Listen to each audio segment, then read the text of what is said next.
2025 നിങ്ങളുടെ കുട്ടികളെ MBBSന് prepare ആക്കുകയാണോ?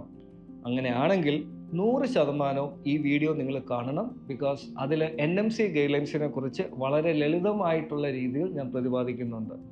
Have a look. ഞാനൊരു പ്രൊഫഷണൽ എഡ്യൂക്കേഷൻ കൺസൾട്ടൻ്റ് ആയതുകൊണ്ട് തന്നെ ദിവസവും ഒത്തിരി പാരൻസും സ്റ്റുഡൻസും സ്ഥിരമായിട്ട് ചോദിക്കാനുള്ള ഒരു ഡൗട്ടാണ്, ഇന്ത്യയിൽ നിന്ന് വിദേശത്ത് പോയി MBBS ചെയ്താൽ തിരിച്ച് നാട്ടിൽ വന്ന് ഒരു രജിസ്റ്റേർഡ് മെഡിക്കൽ പ്രാക്ടീഷണർ ആവാൻ പറ്റുമോ? NMC ഗൈഡ്ലൈൻസിനെ കുറിച്ച് സംസാരിക്കുമ്പോൾ അതിൽ കുറച്ച് കൺഫ്യൂഷൻസ് ഉണ്ടാക്കുന്ന പോയിന്റ്സ് ഉണ്ട്. അപ്പോൾ സ്റ്റുഡൻസിനും പാരൻസിനും അത് കുറേ കൂടെ സിംപ്ലിഫൈ ചെയ്യാൻ വേണ്ടിയിട്ട് ഞാൻ അതിനെ 3 പാർട്സ് ആയിട്ട് തരംതിരിച്ചിട്ടുണ്ട്. പാർട്ട് നമ്പർ 1, വിദേശത്ത് MBBS ചെയ്യാൻ പോകുന്ന സ്റ്റുഡൻറ്റ് പാലിക്കേണ്ട ചില NMC ഗൈഡ്ലൈൻസ്.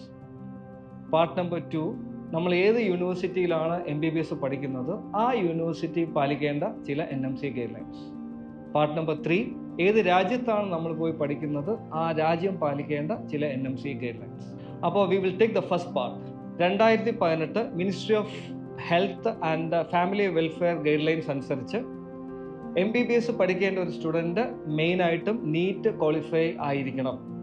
അതിന് കാരണം നമുക്ക് എല്ലാവർക്കും അറിയാം, നീറ്റാണ് MBBS പഠിക്കാനുള്ള മെയിൻ മാനദണ്ഡം അഥവാ എലിജിബിലിറ്റി. ഇനി നമുക്ക് യൂണിവേഴ്സിറ്റി പാലിക്കേണ്ട ചില ഗൈഡ്ലൈൻസിനെ കുറിച്ച് നോക്കാം. അത് 6 മെയിൻ പോയിന്റ്സ് ആണുള്ളത്. വളരെ ലളിതമായിട്ട് ഞാൻ ഓരോ പോയിന്റ്സും പറയാം. നമ്പർ 1, നമ്മൾ പഠിക്കാൻ ഉദ്ദേശിക്കുന്ന യൂണിവേഴ്സിറ്റി WHO ഡയറക്ടറിയിൽ ലിസ്റ്റഡ് ആയിരിക്കണം. അത് കണ്ടുപിടിക്കാൻ വലിയ ബുദ്ധിമുട്ടൊന്നുമില്ല. ഞാനിവിടെ വെബ്സൈറ്റിൻ്റെ ലിങ്ക് ചൂടെ പറയുന്നതാണ്. ആ വെബ്സൈറ്റ് കയറിയാൽ നമ്മൾ ഉദ്ദേശിക്കുന്ന യൂണിവേഴ്സിറ്റി വേൾഡ് ഹെൽത്ത് ഓർഗനൈസേഷൻ ഡയറക്ടറിയിൽ ലിസ്റ്റഡ് ആണോ ഇല്ലെന്ന് അറിയാൻ പറ്റും. പോയിന്റ് നമ്പർ 2, നമ്മൾ പഠിക്കുന്ന യൂണിവേഴ്സിറ്റിയിലെ കോഴ്സ് ഡ്യൂറേഷൻ മിനിമം 54 മാസം ഉണ്ടായിരിക്കണം. അതായത് 4.5 വർഷമെങ്കിലും ആ കോഴ്സിന് ഡ്യൂറേഷൻ ഉണ്ടായിരിക്കണം. ഇത് NMCയുടെ 2ാമത്തെ ഗൈഡ് ലൈൻസാണ്. 3ാമത്തെ guide line, the medium of education must be in English. No bilingual education is allowed. ഇത് ഞാൻ പ്രത്യേകിച്ച് പറയാൻ കാരണം, നമ്മൾ വിദേശത്ത് MBBS പഠിക്കാൻ പോകുമ്പോൾ പല യൂണിവേഴ്സിറ്റീസിൻ്റെ ആദ്യത്തെ 1-2 വർഷം ഇംഗ്ലീഷിലായിരിക്കും തുടങ്ങുക. പക്ഷേ ഗ്രാജുവലി അവരുടെ ലോക്കൽ ലാംഗ്വേജിലായിരിക്കും ബാക്കിയുള്ള പഠനം കൊണ്ടുപോകുക. ഇത് NMC അംഗീകരിച്ചിട്ടില്ല. The entire programmes medium of education must be in English. Point number 4, national medical commission പറഞ്ഞിട്ടുള്ള ഏറ്റവും പ്രധാനപ്പെട്ട 19 സബ്ജക്ട്സ് ഈ യൂണിവേഴ്സിറ്റിയുടെ കരിക്കുലത്തിൽ എന്തായാലും ഉണ്ടാവണം. Point number 5, the entire curriculum should be finished in the same university.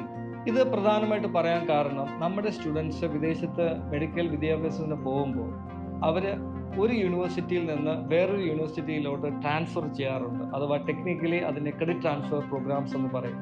NMCയുടെ guide lines അനുസരിച്ച് ഒരു വിദ്യാർത്ഥി MBBS പൂർത്തിയാക്കുമ്പോൾ അതേ യൂണിവേഴ്സിറ്റിയിൽ തന്നെ പൂർത്തിയാക്കണം. ഇന്റർ കോളേജ് ട്രാൻസ്ഫറോ അഥവാ ഇന്റർ യൂണിവേഴ്സിറ്റി ട്രാൻസ്ഫറോ NMC ഗൈഡ് ലൈൻസിന് വിരുദ്ധമാണ്. Point number 6, the duration of the internship should be minimum 12 months. അതായത് 12 മാസത്തെ മിനിമം ഇന്റേൺഷിപ്പ് അതേ യൂണിവേഴ്സിറ്റിയിൽ നിന്ന് തന്നെ കുട്ടി ഫിനിഷ് ആയിരിക്കണം. കോഴ്സിനോടൊപ്പം തന്നെ ഇന്റേൺഷിപ്പ് കമ്പൽസറി ആണ്. അതിൻ്റെ മിനിമം ഡ്യൂറേഷൻ അറ്റ്ലീസ്റ്റ് 12 months ആണ്. ഇനി നമുക്ക് ഇതിൻ്റെ 3ാമത്തെ ഭാഗം നോക്കാം. നമ്മൾ പഠിക്കാൻ സെലക്ട് ചെയ്യുന്ന രാജ്യം NMC ഗൈഡ് ലൈൻസ് പാലിക്കുന്നുണ്ടോ ഇല്ലേ എന്നുള്ളത്. The country should have the provision of giving registration for the foreign student. അത് പ്രത്യേകിച്ച് പറയാൻ കാരണം, വിദേശത്ത് നമ്മൾ പഠിക്കാൻ പോകുമ്പോൾ പല യൂണിവേഴ്സിറ്റീസും ഫോറിൻ സ്റ്റുഡൻസിനെ പ്രൊമോട്ട് ചെയ്യുമെങ്കിലും പഠനത്തിന് ശേഷം അവിടെ ഒരു രജിസ്റ്റേർഡ് മെഡിക്കൽ പ്രാക്ടീഷണർ ആവാൻ സമ്മതിക്കാറില്ല. ഇത് വളരെ ഇമ്പോർട്ടൻ്റ് ആണ്. കാരണം NMC പ്രത്യേകിച്ച് പറയുന്നുണ്ട്, ഏത് രാജ്യത്താണ് നമ്മൾ പഠിക്കാൻ പോകുന്നത് MBBS പഠിച്ചതിന് ശേഷം ആ രാജ്യം ഫോറിൻ സ്റ്റുഡൻസിന് അവിടെ ലൈസൻസ് കൊടുക്കാൻ തയ്യാറാവുന്ന രാജ്യമായിരിക്കും. ഇത് കണ്ടുപിടിക്കാൻ വളരെ ഈസിയാണ്. ഇന്ത്യൻ എംബസി ആ രാജ്യത്തുണ്ടെങ്കിൽ നമുക്ക് അന്വേഷിച്ചാൽ മനസ്സിലാവും ഇന്ത്യൻ സ്റ്റുഡൻസിന് അവിടെ പഠനത്തിന് ശേഷം രജിസ്റ്റേർഡ് മെഡിക്കൽ പ്രാക്ടീഷണറായിട്ട് വർക്ക് ചെയ്യാൻ പറ്റുമോ ഇല്ലേ. അപ്പോൾ ഞാൻ ശരിക്കും അതിൻ്റെ 3 ഭാഗങ്ങളും കൃത്യമായിട്ട് വളരെ ലളിതമായിട്ട് പറയാൻ ശ്രമിച്ചിട്ടുണ്ട്. After the successful completion of the course, the student has to come back and he has to undergo the screening examination here. 2027 ശേഷം ആ സ്ക്രീനിങ് എക്സാമിനെ നമ്മൾ നെക്സ്റ്റ് എക്സാം എന്നാണ് പറയുന്നത്. നെക്സ്റ്റ് എക്സാമിന് 2 ഭാഗങ്ങളാണ് ഉള്ളത്, പാർട്ട് 1 ആൻഡ് പാർട്ട് 2.